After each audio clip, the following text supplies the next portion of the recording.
"I'd rather die than have your babies," she said when I mentioned kids. So I left and found someone who actually wanted mine.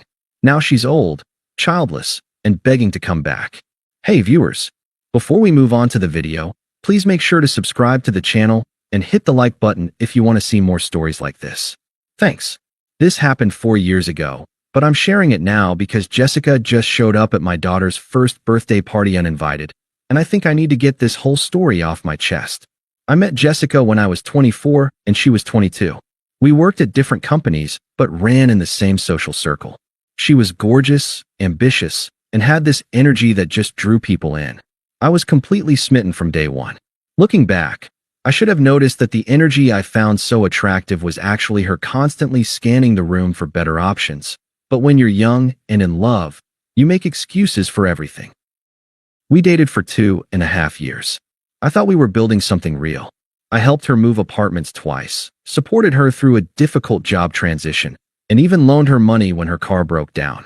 My family loved her, or at least they tried to.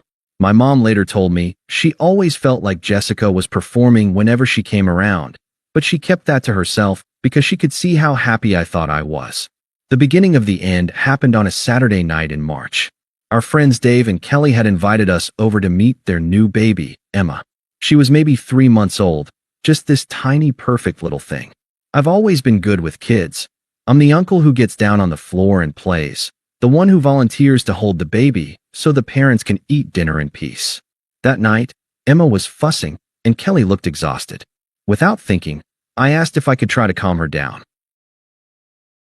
I walked around their living room, bouncing her gently and talking to her in that stupid voice people use with babies.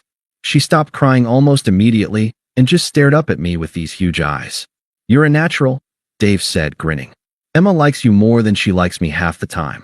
He's going to make such a good dad someday," Qley added, settling back into the couch with obvious relief. I felt this warm glow in my chest.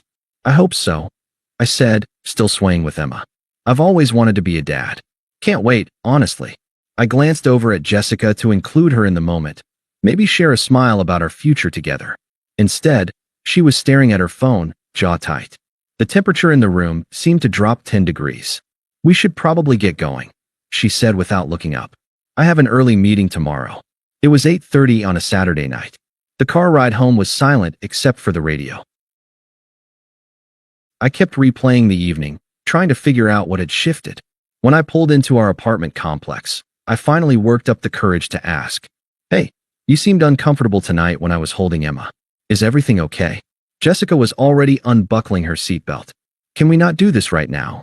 "Do what?" "I just thought maybe we could talk about our future sometime. I know we're young, but..." She whipped around to face me, and the look in her eyes was something I'd never seen before. Pure disgust. "Our future? Mark, I'd rather die than have your babies." I felt like I'd been slapped. We'd never seriously discussed kids, but I'd assumed. I mean, we'd been together over 2 years. We'd talked about moving in together officially, maybe getting engaged after I got my next promotion. "Jessica, what are you? Can you imagine what disgusting little trolls we'd make? With your genetics?" She laughed, but it wasn't a nice sound. "Thank God I'm on birth control." I sat there in stunned silence. This wasn't just about not being ready for kids. This was about me.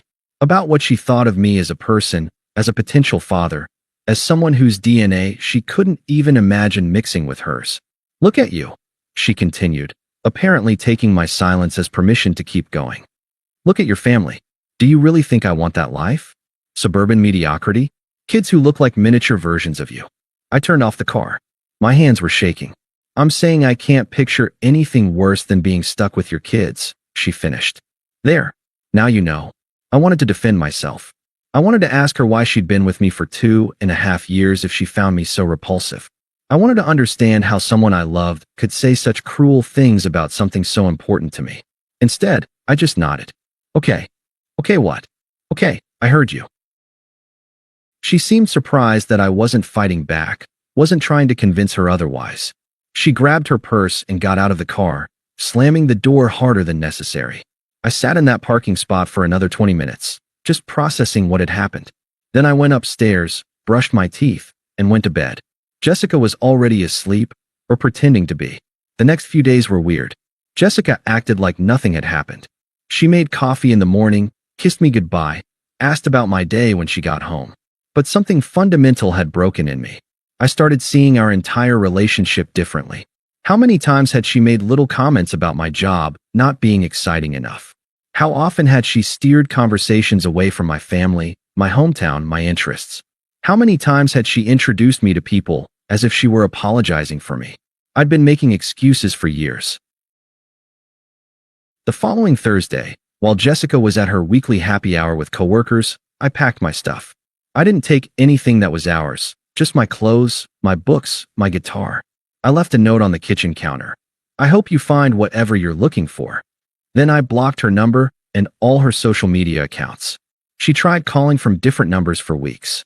She showed up at my new apartment twice, but I just didn't answer the door. Mutual friends asked what happened, and I kept it simple. We wanted different things. That was the truth, wasn't it?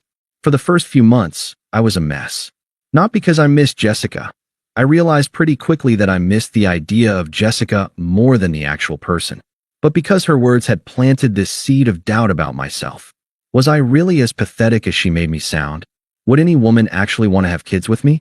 I started going to therapy. I focused on myself for the next 8 months. Hit the gym consistently, started playing guitar again, reconnected with friends I'd neglected during the Jessica years. I wasn't looking for a relationship. I was just trying to remember who I was when I wasn't constantly worried about whether I was disappointing someone. That's when I met Sarah. I was at this little bookstore downtown, browsing the philosophy section, when someone behind me said, "Nietzsche? Really?"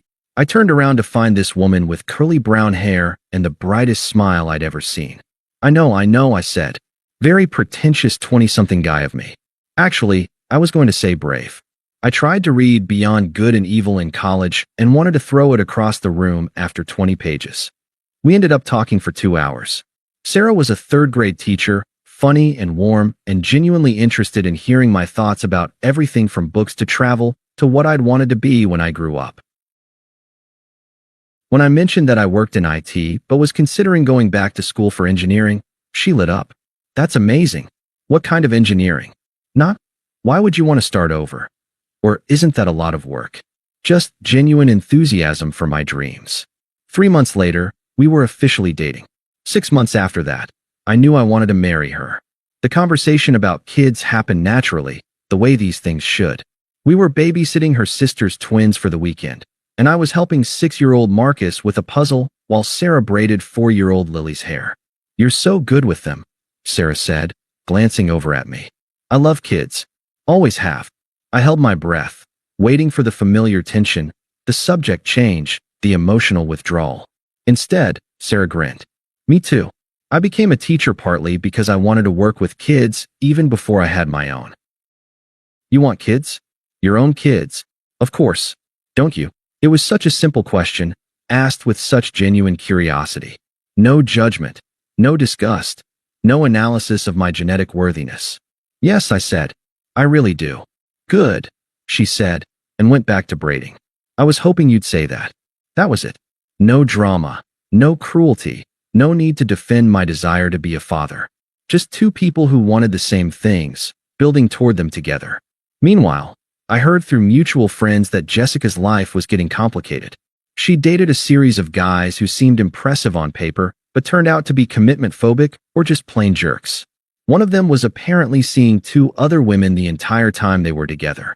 Another borrowed money from her and disappeared. "She keeps asking about you," my friend Mike told me one day. "Wants to know if you're seeing anyone." What did you tell her? "The truth. That you seem happier than I've ever seen you." I was happy. Sarah and I moved in together after a year, got engaged 6 months later. The proposal wasn't some elaborate production, just the 2 of us on a hiking trail we loved, and me finally working up the courage to ask the woman I adored to marry me. She said yes before I even finished the question. We got married the following spring in a small ceremony surrounded by people who actually loved and supported us. Sarah's family welcomed me like I was their own son. My family was over the moon about Sarah. Everything felt right in a way it never had with Jessica. Our daughter Emma was born 2 years later. Yes, we named her after Dave and Kelly's daughter. The little girl who unknowingly triggered the end of my relationship with Jessica and the beginning of my real life. Pregnancy was magical with Sarah. She glowed, literally glowed, and I couldn't stop touching her belly and talking to our baby. We took classes together, painted the nursery together, argued good-naturedly about names, and debated whether we wanted to know the gender. We were a team in every sense of the word. The day Emma was born, I cried. Not just because she was beautiful and perfect, but because I finally understood what Jessica had stolen from me with her cruelty. She'd made me doubt whether I deserved this happiness, whether any woman would actually want to create a life with me. Sarah never had those doubts. She looked at me holding our daughter for the first time and said, "I knew you'd be an amazing dad." Through all of this, Jessica had been making increasingly desperate attempts to find someone.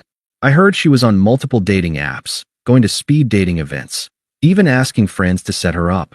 The men she met either weren't serious about commitment or weren't interested in her once they got to know her. "She's become kind of bitter," Mike told me one day. Always complaining about men being immature or not knowing what they want. I felt a flicker of something. Not quite sympathy, but acknowledgement that dating in your 30s is hard. Then I remembered her words in the car that night, and the feeling passed. When Emma was about 6 months old, Jessica started getting bolder about reaching out to me. She called my office, claiming it was about some shared paperwork from our old apartment. She messaged me on LinkedIn about reconnecting professionally. She even sent a card when Emma was born. How she got my address, I'll never know. I didn't respond to any of it. The first direct encounter happened when Emma was 8 months old. I was at Target buying diapers when I heard someone say my name. I turned around, and there was Jessica, looking older and somehow smaller than I remembered. "Mark? Oh my God, is this your?" She was staring at Emma, who was sitting in the cart, babbling happily and chewing on her teething ring. "Yes, this is my daughter, Emma. She's beautiful." Jessica's voice was weird, strained. "She looks just like you." I waited for the familiar sting of that observation being treated as an insult. Instead, Jessica seemed almost wistful. "Thank you. I heard you got married. Congratulations." "Thank you," I said again. I wasn't trying to be cold, but I had nothing else to say to her. How's fatherhood?" "It's everything I hoped it would be." She flinched slightly. I hadn't meant it as a dig, but we both heard the implication. "That's wonderful," she said, but her smile didn't reach her eyes. I'm trying to have kids now. It's been challenging." I nodded politely, but didn't ask follow-up questions. Didn't offer encouragement or advice. Didn't say I was sorry to hear she was struggling. "Well," she said after an awkward pause, "I should let you get back to dad stuff. Take care, Jessica." I pushed the cart toward the checkout line, and she was just another stranger in the store. The next encounter was more uncomfortable. Sarah and I were at our friend's barbecue when Jessica showed up. Apparently, she'd been dating someone in their extended social circle and got invited as his plus one. She spent the entire afternoon hovering near us, making small talk with Sarah, complimenting Emma, asking about our house, our jobs, our life. Her date seemed nice enough, but I could tell he had no idea what was going on. "So how long have you two known each other?" Sarah asked Jessica at one point, perfectly polite, but with a slight edge that told me she'd figured out who this was.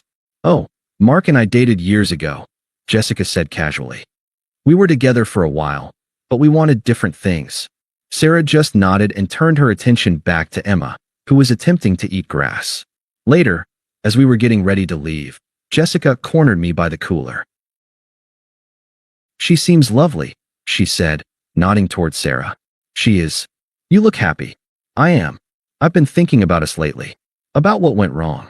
I lifted Emma out of her stroller and secured her in the car seat. "There's nothing to think about, Jessica." "But there is. I made mistakes. I was young and stupid, and I said things I didn't mean." I closed the car door and looked at her directly for the first time that day. "You meant them." She opened her mouth to argue, but I kept talking. "And that's okay. You were honest about how you felt." "I'm grateful for that honesty, actually. It led me to this." I gestured toward the car, where Sarah was waiting patiently and Emma was already falling asleep. "But what if I've changed? What if I want those things now? Then I hope you find someone who wants them with you. Mark, I need to get Emma home for her nap. Take care of yourself." I got in the car and drove away, leaving Jessica standing by the cooler. "That was her, wasn't it?" Sarah asked quietly. The ex who said those terrible things about having kids with you. I told Sarah about Jessica early in our relationship, partly because I wanted her to understand why I was so insecure about certain things, and partly because I never wanted there to be secrets between us. Yeah, that was her. She looked miserable. Did she? I hadn't noticed. I'd been too focused on getting through the conversation and getting back to my family. The final encounter happened last week, at Emma's first birthday party.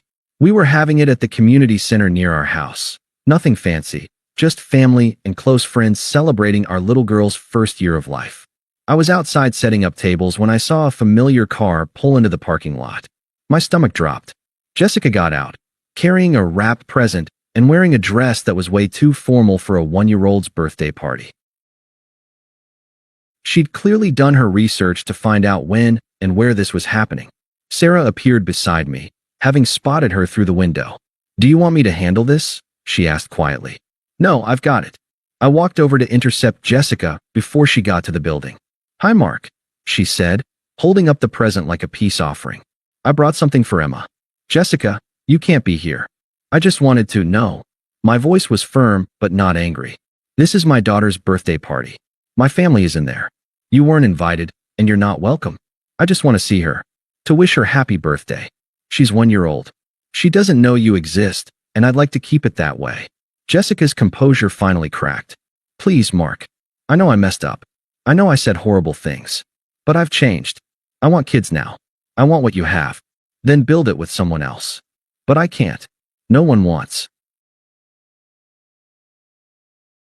I mean, dating is so hard, and I'm running out of time, and..." She stopped herself, but the words hung in the air between us. "I'm sorry you're struggling," I said, and I meant it. "But that has nothing to do with me. It has everything to do with you. You were the one who actually loved me, who wanted a future with me. And I threw it away because I was an idiot. You threw it away because you looked at me and couldn't imagine anything worse than having children with me. Those were your exact words. I was wrong. No, you were honest. And I'm grateful for that honesty, because it led me to Sarah.